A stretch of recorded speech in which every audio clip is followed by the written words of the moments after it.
সেরা 10 নিয়ে আপনাদের সঙ্গে রয়েছে আমি জহিতা। চতুর্থ দফায় 13 মে বীরভূমের লোকসভা ভোট এবং তার আগে অভিষেক বন্দ্যোপাধ্যায় সেখানে যান। অনুব্রতহীন এই কেন্দ্রে বিশেষ নজর তৃণমূলের সর্বভারতীয় সাধারণ সম্পাদকের। বৈঠক করেন দলের নেতা কর্মীদের সঙ্গে, বেঁধে দেন টার্গেট। গোষ্ঠীদ্বন্দ্ব নিয়েও দলকে কড়া বার্তা দিলেন অভিষেক বন্দ্যোপাধ্যায়। রাষ্ট্রবিহীন হলেও শিরোনামে বীরভূম। চতুর্থ দফায় 13 মে বীরভূমের লোকসভা নির্বাচন। এবার অনুব্রতহীন বীরভূম আসনে তৃণমূলের প্রেস্টিজ ফাইট। একই সঙ্গে মাথা ব্যথার কারণ দলের একাংশের গোষ্ঠীদ্বন্দ্ব, যে কারণে বীরভূমের দিকে আলাদা করে নজর তৃণমূলের শীর্ষ নেতৃত্বের। অভিষেকের কড়া বার্তা, লোকসভা ভোটে লিড না দিতে পারলে 3 মাসের মধ্যে পদ থেকে সরিয়ে দেওয়া হবে। পুরসভা চেয়ারম্যান, ভাইস চেয়ারম্যান, ব্লক ও টাউন প্রেসিডেন্ট, জেলার দলীয় পদে থাকা নেতাদের কড়া হুঁশিয়ারি। পাশাপাশি গোষ্ঠীদ্বন্দ্বেও বার্তা অভিষেকের। তৃণমূলের কোনো গোষ্ঠীদ্বন্দ্ব নেই, তৃণমূল আরো শক্তিশালী, জয়ের ব্যবধান বাড়বে। 4 তারিখ যখন ভোট বাক্স খুলবে, আমি এখানে থাকবো, আপনি এখানে থাকবেন। বীরভূমে তো গোষ্ঠীদ্বন্দ্ব দেখা দিচ্ছে বিভিন্ন জায়গায়, বিশেষ করে মুরারই খয়রাসর। কিভাবে দাদা এদিকে সেন্টার, দাদা প্লিজ চিন্তা করতে হবে না। যদি কোথাও গোষ্ঠীদ্বন্দ্ব থাকে, তার জন্য আজকে বৈঠক হয়েছে এবং দল ঐক্যবদ্ধ এবং শক্তিশালী। গরু পাচার মামলায় রাজনৈতিক বিতর্কের শিরোনামে বীরভূম জেলা।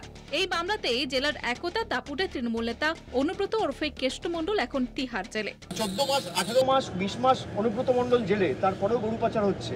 আর আসছে বিহার থেকে, উত্তরপ্রদেশ থেকে। আপনি কবার কটা সামান ইস্যু করে উত্তরপ্রদেশের যোগী আদিত্যনাথকে ডেকে পাঠিয়েছেন বা নীতিশ কুমারকে ডেকে পাঠিয়েছেন? পাঠাননি। এটাই হচ্ছে বিজেপির ওয়াশিং মেশিন। মানে অনুব্রত মণ্ডলী যদি আজকে বিজেপিতে চলে যেত, ধোয়া তুলসী পাতা হয়ে যেত। বিজেপিতে যায়নি, তাই জেল খাটছে। অভিষেক বন্দ্যোপাধ্যায় এদিন রুদ্ধতার বৈঠক করলেন বীরভূমের তারাপীঠে। সেইখানে বীরভূম জেলার কোর কমিটির সদস্য ছাড়াও বীরভূমের একাধিক নেতা, মন্ত্রী সকলেই উপস্থিত ছিলেন এবং সেখান থেকেই তিনি পরিষ্কার করে দিলেন যে লোকসভা নির্বাচনের রণকৌশল কি হবে। বীরভূমের তারাপীঠ থেকে ধীরাজ চট্টোপাধ্যায় ও মোনা বীরবংশী, কলকাতা টিভি। অন্যদিকে ফের দিলীপ ঘোষের মন্তব্যে বিতর্ক। এবার দাদাগিরি তত্ত্ব আমদানি দিলীপের। মেদিনীপুর থেকে সরিয়ে তাকে বর্ধমান দুর্গাপুরের প্রার্থী করা হয়েছে এবং তারপরেও কিন্তু কটাক্ষের শিকার হয়েছেন তিনি। পাল্টা জবাব দিলেন দিলীপ ঘোষ। নির্বাচন কমিশনের সেন্সরের পরেও দমেননি দিলীপ ঘোষ। এবার কীর্তি আজাদের পিছে চালিয়ে খেললেন বর্ধমান দুর্গাপুর কেন্দ্রের বিজেপি প্রার্থী। দিলীপকে বিদ্যে বারবার মেদিনীপুর কেন্দ্র থেকে তাকে সরানোর ঘটনা টেনে এনেছে তৃণমূল। এই যে দিলীপ ঘোষ, লোকটার ভবিষ্যৎ কত বড় অনিশ্চিত হয়ে গেল বলুন দেখিনি। মেদিনীপুরে চাষ করলেন। উনি আগের দিন বলছিলেন এনআরসি চালু হলে উৎখাত। আরে এনআরসি চালু হয়নি, তার আগেই দিলীপ ঘোষ উৎখাত হয়ে গেল মেদিনীপুর থেকে, চলে গেছে নতুন ঠিকানা। দিলীপ ঘোষ যদিও ঘরের মাঠ মেদিনীপুর বা বাইরের বর্ধমান দুর্গাপুর, যে কোনো পিচে সমানে চালিয়ে খেলছেন। আরে যে পারে সব জায়গায় দাদাগিরি করতে পারে, দিলীপ ঘোষই পারে সারা পশ্চিমবাংলায় দাদাগিরি করতে। সেটা আমি করবো এখানে। ওরা ঠিক করুক কি করবে, কে পালিয়েছে কে গেছে। উনি কেন পালিয়ে এসছেন? কীর্তি আজাদ কোথা থেকে পালিয়েছে? যতদিন পদ্ম ফুল ছিল জিতেছে, তারপরে গোহারা আছে। একই সঙ্গে নাম না করে মমতা বন্দ্যোপাধ্যায়কেও কটাক্ষ করতে ছাড়েননি দিলীপ। অনেকে হাত ভাঙে, অনেকে পা ভাঙে, অনেকে মাথা ভাঙে, অনেকে হুইল চেয়ারে যায়। এই দিন এইসব সেন্টিমেন্টাল ভোট দেওয়ার দিন শেষ। দেশ উন্নয়নের জন্য ভোট দেবে, মোদির জন্য ভোট দেবে। গ্রামগঞ্জের সব মানুষ এই নাটকের ভোট আর দেবে না। কোনো সিম্পেথি নাই, কিছু নয়, কেবল উন্নয়ন, কেবল মোদি। আগে দেখতাম তিনি খালি হাঁটাহাঁটি করছেন, মর্নিং ওয়াক। এখন দেখছি ব্যাট খেলছেন, ফুটবল খেলছেন, ক্রিকেট খেলছেন। সেটা কি তাহলে?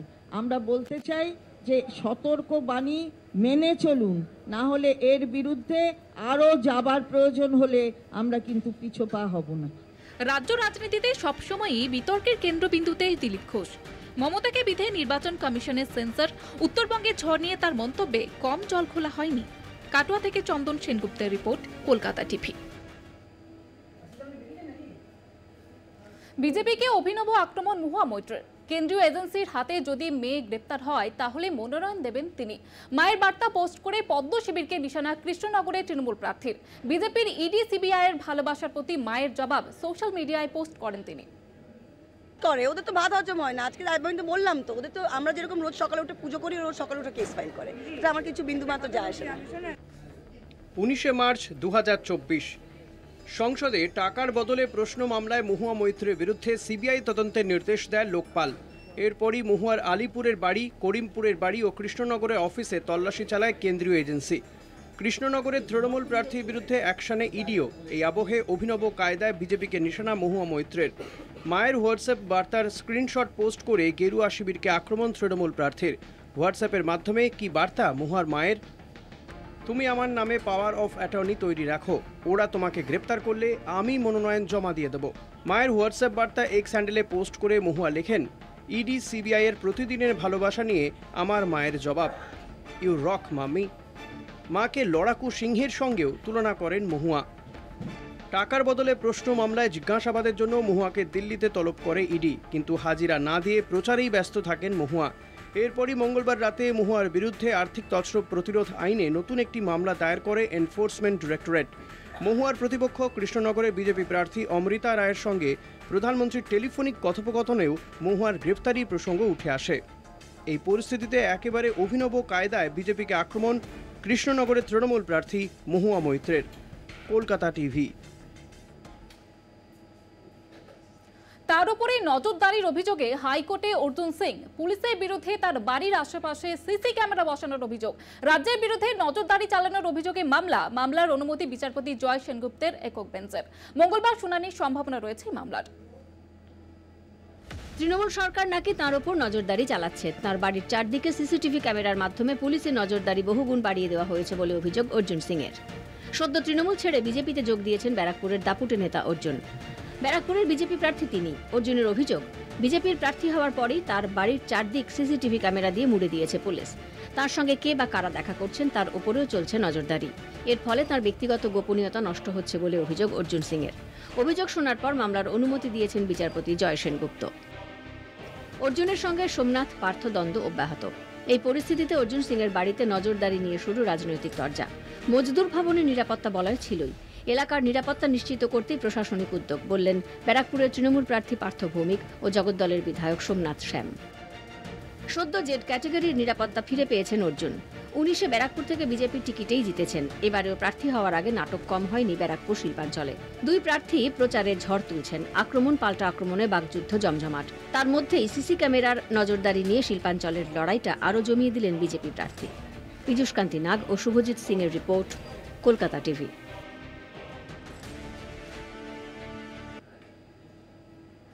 হুমকি পাল্টা হুমকি, চ্যালেঞ্জ পাল্টা চ্যালেঞ্জে সরগরম রাজ্য রাজনীতি।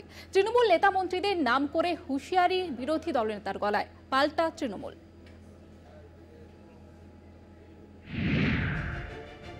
দক্ষিণ 24 পরগনার জয়নগর লোকসভা কেন্দ্র 19-এ বিরাট ব্যবধানে জেতে তৃণমূল।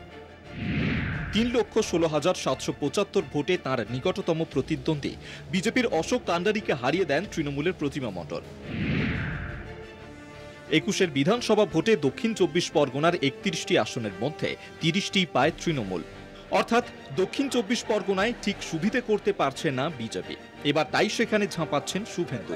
ক্যানিংয়ে দাঁড়িয়ে চমকালেন, হুমকি পাল্টা হুমকি, চ্যালেঞ্জ পাল্টা চ্যালেঞ্জের সরগরম রাজ্য রাজনীতি। বিজেপি কর্মীদের ওপরে হামলা মারধরের প্রতিবাদে ক্যানিং চষে ফেলেন বিরোধী দলনেতা।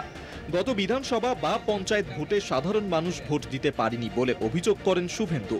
এবার লোকসভা ভোটে তা হবে না বলেই কড়া বার্তা শুভেন্দুর। তৃণমূল নেতা মন্ত্রীদের নাম করে হুঁশিয়ারি, এবারের ভোটে বুঝে নেওয়ার হুমকি বিরোধী দলনেতার গলায়। শওকত মোল্লা, জাহাঙ্গীরকে গুন্ডা বলে দেখে দিয়েছেন শুভেন্দু। ভোটের সময় তাঁদেরও দেখে নেওয়ার হুমকি শুভেন্দুকে পাল্টা দিয়েছেন ক্যানিং পশ্চিমের বিধায়ক পরেশরাম দাস। ক্যানিংয়ে গিয়ে চায়ের দোকানে চা খেতে খেতে পরেশরামকে পাল্টা দিয়েছেন শুভেন্দু। শুভেন্দুর বিরুদ্ধে নির্বাচনী বিধি লঙ্ঘন করে প্রচার চালানোর অভিযোগ করেছেন ক্যানিং পশ্চিমের বিধায়ক পরেশরাম দাস। তৃণমূলের গড়ে শুভেন্দু গিয়ে চমকাবেন আর তৃণমূল হাত গুটিয়ে বসে থাকবে, তা তো হয় না। শুভেন্দুকে পাল্টা হুঁশিয়ারি শওকত মোল্লার। শাসক বিরোধী তরজার আবহে পাল্লা ভারী তৃণমূলের। মঙ্গলবার ক্যানিংয়ে তৃণমূলের সন্ত্রাসের বিরুদ্ধে প্রতিবাদ সভা করেছিল বিজেপি। আর বুধবারই বিজেপি ছেড়ে তৃণমূলে যোগ দিলেন 250 জন বিজেপি কর্মী। শওকত মোল্লা তাদের হাতে দলীয় পতাকা তুলে দেন। এদিন শওকত মোল্লা, পরেশরাম দাস জয়নগর লোকসভা কেন্দ্রের তৃণমূল প্রার্থী প্রতিমা মণ্ডলকে সঙ্গে নিয়ে মিছিল ও সভা করেন। রাজু দাস ও জাহাঙ্গীর হোসেনের রিপোর্ট, কলকাতা টিভি।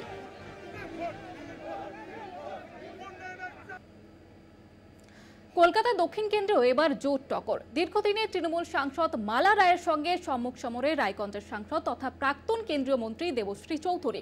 কলকাতা টিভির প্রতিনিধির সঙ্গে আড্ডায় নতুন নির্বাচনী কেন্দ্র, রাজনৈতিক ভাবনা ভাগ করে নিলেন দেবশ্রী। পশ্চিমবঙ্গের মানুষ আমাকে জানেন, কলকাতার মানুষও জানেন, দক্ষিণ কলকাতার মানুষও আমাকে জানেন। সাংগঠনিক জীবনে বহু দীর্ঘ সময় 8 বছর দক্ষিণ কলকাতা কেন্দ্রে আমি স্পেশাল দায়িত্ব নিয়ে কাজ করেছি। এখানকার অলিগলি আমার চেনা। ভারতীয় জনতা পার্টির কেন্দ্রীয় নেতৃত্ব, ঊর্ধ্বতন নেতৃত্ব, তারা আমাকে যে জায়গায় যখন পাঠিয়েছেন আমি সেই দায়িত্ব পালন করেছি। এটা আমার বেশ ভালো লাগে। মালাদি রাজনীতির সঙ্গে আছেন, আমরাও রাজনীতির সঙ্গে আছি। উনি আগে কংগ্রেসে ছিলেন, এখন তৃণমূল কংগ্রেসে আছেন। আমি আগেই বরাবর একই পরিবারের একই বিচারধারার সঙ্গে আছি। রাজনীতিটা ব্যক্তির সঙ্গে হয় না, রাজনীতিটা হয় আদর্শের সঙ্গে।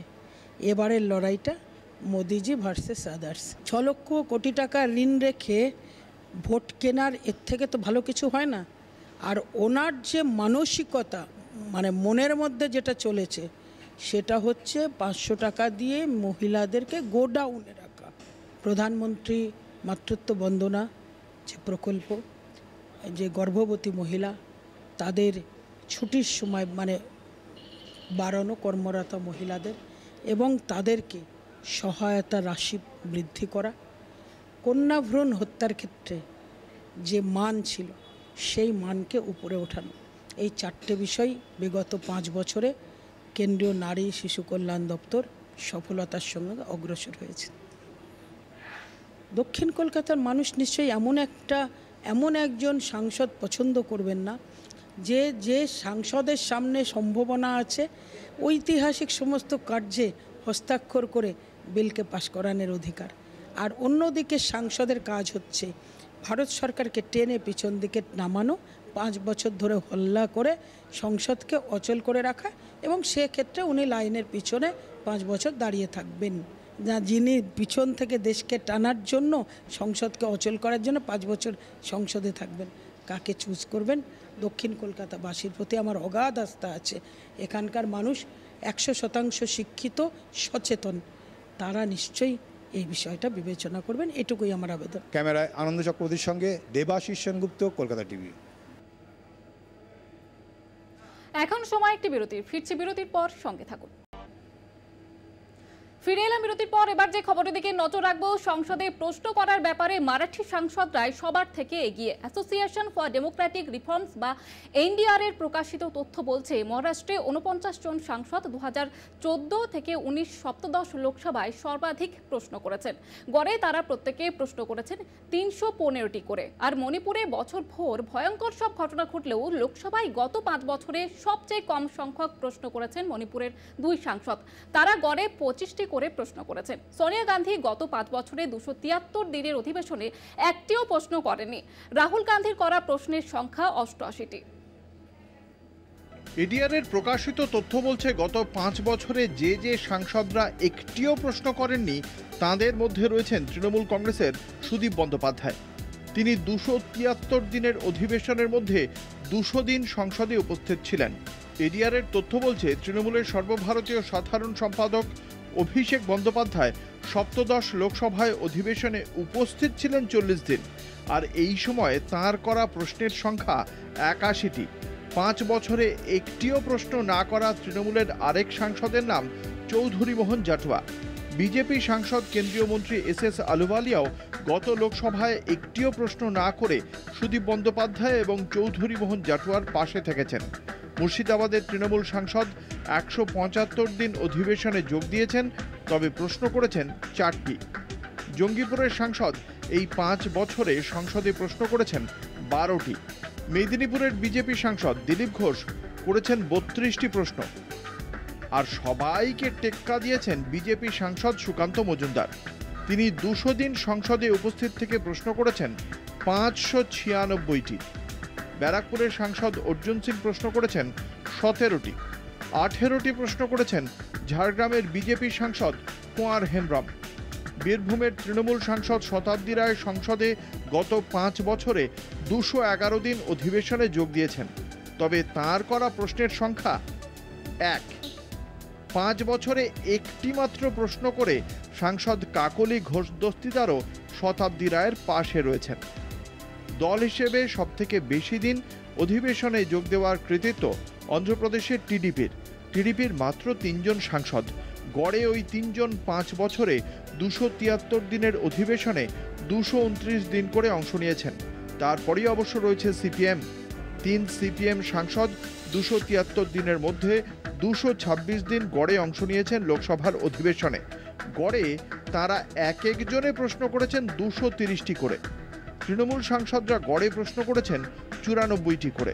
বিজেপির গড় 149। সবচেয়ে কম উপস্থিতি আপের 2 সাংসদের, মাত্র 57 দিন। কলকাতা টিভি।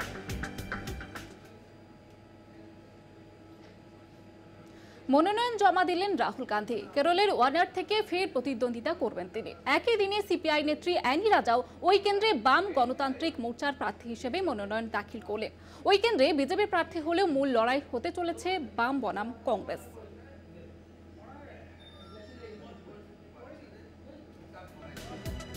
কেরলের ওয়ানাড কেন্দ্র থেকে দ্বিতীয়বার প্রতিদ্বন্দ্বিতা করতে চলেছেন কংগ্রেস নেতা রাহুল গান্ধী। ইন্ডিয়ার শরিক বামেদের আপত্তি ছিল ওই আসনে রাহুলের প্রার্থী হওয়ায়, যদিও সেই আপত্তি উড়িয়ে দিয়েই কংগ্রেস রাহুলকেই ফের প্রার্থী করার সিদ্ধান্ত নেয়। এদিন মনোনয়ন জমা দেওয়ার আগে ওয়ানাডে রোড শো করেন রাহুল। সেই শোভাযাত্রায় প্রদেশ কংগ্রেসের নেতৃত্বের সঙ্গে আগাগোড়া ভাই রাহুলের পাশে ছিলেন প্রিয়াঙ্কা গান্ধীও। রাহুল অবশ্য এদিন তাঁর সংক্ষিপ্ত বক্তৃতায় কেরলের বাম শাসক সম্পর্কে মন্তব্য এড়িয়ে বিজেপিকেই নিশানা করেন। I don't treat you and think of you like an electorate. I treat you and think of you the same way I think of my little sister Priyanka over here. Houses of Wayanad. I have sisters, I have mothers, I have fathers, I have brothers. And I thank you from the bottom of my heart for that. একই দিনে ওয়ানাড কেন্দ্রের বাম মোর্চার প্রার্থী হিসেবে CPI এর Annie রাজা মনোনয়ন জমা দেন। তিনিও দলীয় কর্মীদের নিয়ে রোড শো করে মনোনয়ন জমা দিতে এসেছিলেন। People are feeling relieved that their mind they can convey to the person whom they are intend to vote. So that means they are very much disappointed with the performance of the as you are saying sitting MP. India মঞ্চে কংগ্রেস সভাপতি মল্লিকার্জুন খাড়গে রাহুল গান্ধীর সঙ্গে CPM এর Sitaram Yechury, CPI এর D রাজাকে দেখা গেলেও কেরলে লোকসভা ভোটের ময়দানে 2 শিবির মুখোমুখি। ইতিমধ্যেই কড়া ভাষায় কংগ্রেসকে তোপ দাগতে শুরু করেছেন রাজ্যের মুখ্যমন্ত্রী সিপিএম নেতা পিনারাই বিজয়ন। সেই পটভূমিতে ওয়ানাডে রাহুলের লড়াই বস্তুত ইন্ডিয়ার শরিকি বিরোধে বাড়তি মাত্রা জুড়েছে বলেই মনে করা হচ্ছে। কলকাতা টিভি। চোখ রাখবো পরবর্তী খবরের দিকে। অবৈধভাবে 40টি গাছ কাটার অভিযোগ উঠল পুরুলিয়ার নজরুল বালিকা বিদ্যালয়ের পরিচালন কমিটির বিরুদ্ধে। গোটা ঘটনায় তীব্র কটাক্ষ বিজেপির। স্কুল পরিচালন কমিটির সাফাই, পড়ুয়াদের স্বার্থে ওই গাছ নিয়ম মেনে কাটা হয়েছে।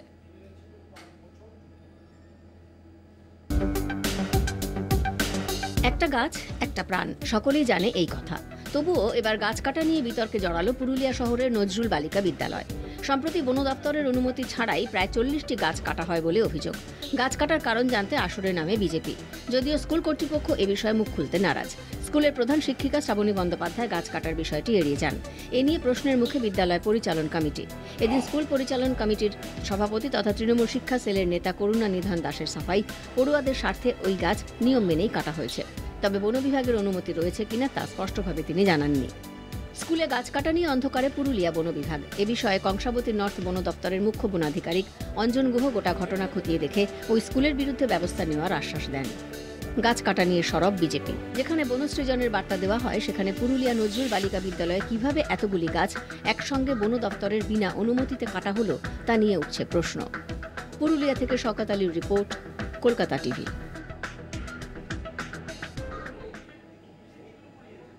তাইওয়ান তাইওয়ানের দিকে নজর রাখবো। তাইওয়ানে ভয়াবহ ভূমিকম্প, রিক্টার স্কেলে ভূমিকম্পনের তীব্রতা ছিল 7.4। এখনো পর্যন্ত ভূমিকম্পের কারণে অন্তত 7 জনের মৃত্যু হয়েছে বলে খবর, আহত অন্তত 700 জন। ভূমিকম্পের জেরে সুনামির সতর্কতা জারি করা হয়েছে তাইওয়ানে। ভয়াবহ ভূমিকম্পের কবলে তাইওয়ান, রিক্টার স্কেলে ভূমিকম্পের তীব্রতা ছিল 7.4। ভূমিকম্পের কেন্দ্রস্থল হুয়ালিয়েন। ভূমিকম্পে আহত হাজারেরও বেশি মানুষ। তীব্র কম্পনের কারণে প্রচুর ক্ষয়ক্ষতিও হয়েছে। তাইওয়ান প্রশাসনের পক্ষ থেকে জানানো হয়েছে, জোরালো ভূমিকম্পের কারণে 26টি বাড়ি ধসে পড়েছে। ধসে যাওয়া বাড়িগুলির নিচে আটকে পড়েছেন বহু মানুষ। পাশাপাশি বেশ কয়েকটি বাড়ি ভয়াবহভাবে হেলেও রয়েছে।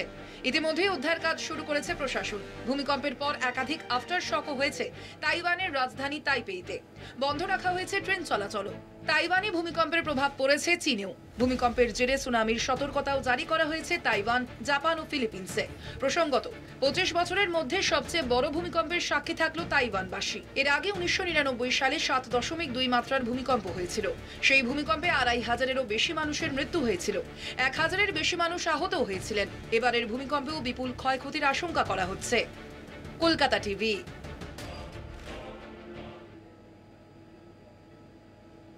সেরা 10 এই পর্যন্ত। দেখতে থাকুন কলকাতা টিভি, রাত দিন 7 দিন।